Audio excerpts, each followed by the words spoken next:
Well, here we are. We're the last week of the summer of 2021. Explore the Bible. In the last chapter of Ecclesiastes, we've come to the end of the book, and we see the final statements that come out of it. I think great statements, as you come to the conclusion of what has been, I think it's easy to say, kind of an up and down and maybe, or down and up and up and down and up book, right? He makes you feel good and then he makes you feel bad and all of that. So let's see how he finishes the book up here in Ecclesiastes chapter 12. First he says, "So remember your Creator in the days of your youth, before the days of adversity come and the years approach when you will say, I have no delight in them." And then he goes on for the next 6 verses, basically talking about all the terrible things, the hard things that are going to happen in life. Golly, you're like, oh man, hey, it's a part of life. It's the way life is, right? There are hard times. Days of adversity comes. Remember your Creator in the days of your youth, before these days. You remember God.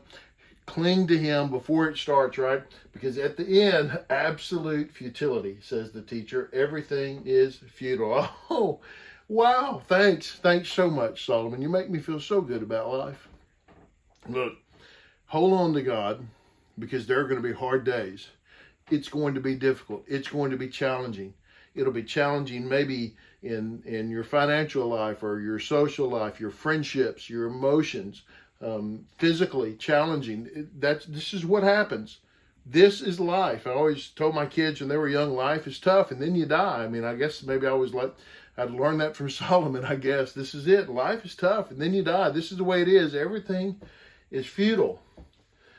And then the conclusion comes. In addition to the teacher being a wise man, he constantly taught the people knowledge. He weighed, explored, and arranged many proverbs. You've got the whole book of Proverbs, right? The teacher sought to find delightful sayings and write words of truth accurately. Solomon had prayed for wisdom, and God had given him wisdom, but he didn't just pour it out to him. He had to work for it. He struggled with it. He wanted to do it right? And the sayings of the wise are like cattle prods, and those from masters of collections are like firmly embedded nails. The sayings are given by one shepherd. Okay. I need you to think about what that means, okay? The sayings of the wise are like cattle prods or firmly embedded nails. These are not pleasant things. A cattle prod is not something that you want to be hit with, okay? The sayings of the wise are like cattle prods. Sometimes we see that wisdom and we go, oh yeah. But sometimes we hear that wisdom and it's like, oh, that hurts. That wasn't what I wanted to think. It hit me. That's a cattle prod, right? But what does a cattle prod do? A cattle prod is used to get the cow to go in the direction it needs to go. Sometimes it hurts. Sometimes it's not a big deal. We're already kind of moving that way and it just kind of adjusts our path a little bit. But sometimes it pokes us and we got to turn around and go the other direction. These firmly embedded nails, you don't want to run over them, right? They keep you in the right path where you need to be. Wisdom is like that. These things that we've heard, and boy, you read through Proverbs, it'll hit you over and over and over again. But maybe it's hit you in Ecclesiastes. Man, there are some things that I didn't like when I heard it. I didn't want to hear that. I didn't want to need to hear that, but I did. All right, it hurt. This is wisdom. Wisdom is like that. It's not always joy. It's not always easy. Sometimes it's difficult. But he talks about how Solomon has worked hard to put these words just like they ought to be, right? To write it accurately. And we need that, and we need to seek that. We need to honor that with our time by spending time with it and struggling with it. And, at times, asking questions and getting other people to help us get answers and understand what it means and work our way through it. And that's okay, because sometimes we really need these guardrails, these cattle prods to push us back or to turn us around. We need that. Okay. But beyond these, my son, be warned. There is no end to the making of many books, and much study wearies the body. Boy, this is true, right? I mean, there are a lot of books. And here we can think about books about life, the how-to books about life and what you ought to do. Go to a bookstore, go online and look up some bookstore online. We won't say which one we might look up, but go look up some bookstore. There are a lot of books. There's a lot of options.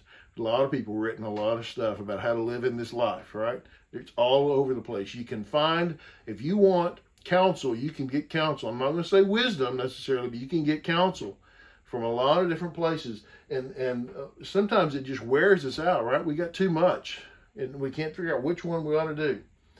Here's the deal. When all has been heard, all is said and done, right? That's what we'd say today. The conclusion of the matter is this. Whoa, finally, we get to the conclusion. Here's Solomon. He's written all of this, and he says, here's what I've learned. Here's what I figured out. Okay, here it is. This is it. Fear God and keep his commands, because this is for all humanity.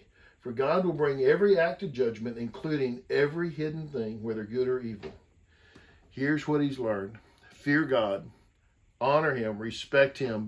Be aware of his presence. Be in awe of him. Know that he is there. Know that he is watching. Know that he is here to help. And he will judge, right?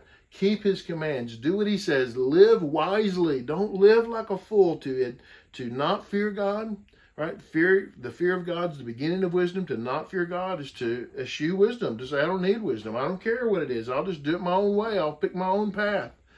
That's not wise. That's being the fool. Don't act the fool, right?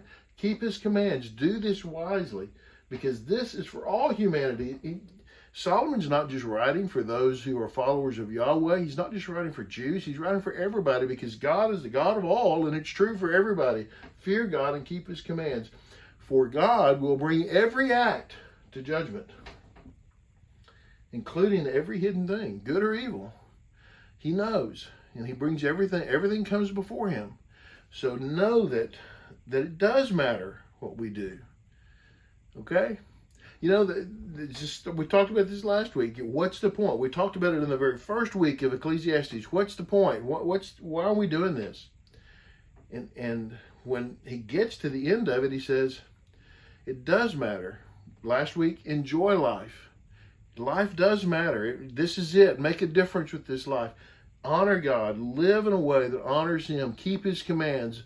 Fear him. Show him respect in all that he deserves, because he is watching and he will judge our acts.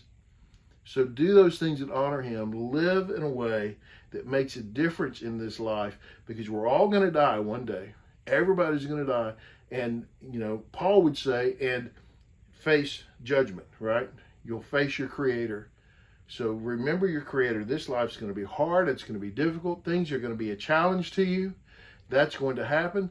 And there's this sense that, what's the point? Everything is futile. Well, here's the point. God's watching. Honor him. Fear God. Keep his commands. Because, we're all going to stand before God one day. It does make a difference. How you live in this life does make a difference. It may seem futile. It is not. It matters. Hey, thanks for watching, going through all of this. Next week, we start on the fall of 2021. So excited about that. But really glad you watched through all of these. Subscribe to the channel. If you haven't already, subscribe to our YouTube channel. Be sure you like, share it, comment, let us know how God's teaching you, what you're learning. Thanks for watching. We'll see you next time.